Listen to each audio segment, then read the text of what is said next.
mga bata! Ngayon, babalikan natin ang ating tinalakay nung nakaraang linggo. Ano nga ba ang ating tinalakay nung nakaraang linggo? Tama! Ito ay bugtong at saliwikain.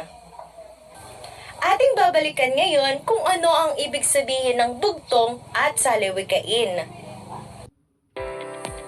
Bugtong, isang pangungusap o tanong na kadalasan nilalaro ng mga bata, Pinoy at ng mga nakakatanda. Salawikain, ito ay ang mga pangungusap na maikli ngunit puno ng kahulugan, may layunin din ito magbigay patnubay sa ating pang-araw-araw na pamumuhay. Ngayon mga bata ay meron akong hinandang 5 halimbawa ng bugtong. At huhulaan ninyo kung ano ito. Una, hindi hari, hindi reyna. Bakit may corona?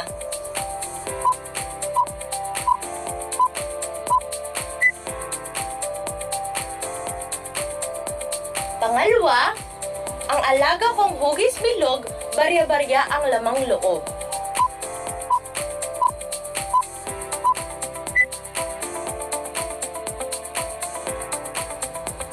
Pangatlo, sa liwanag ay hindi mo makita, sa dilim ay maliwanag sila.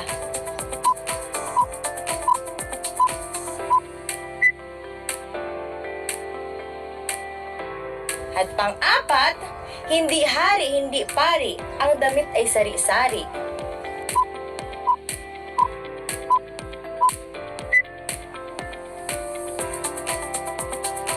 Panglima, nang umalis ay lumilipad, nang dumating ay umuusad.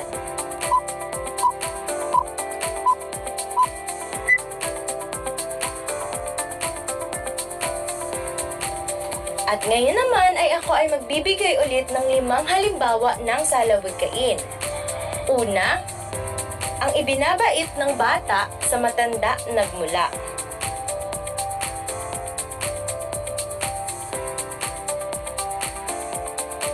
Pangalawa, ang tao na walang pilak, parang ibong walang pakpak.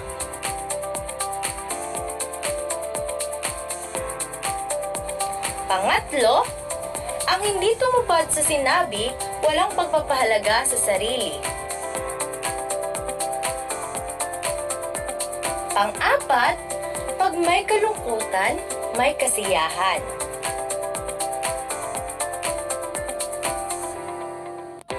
Panglima, kapag ang tao ay matipid, maraming maililigpit.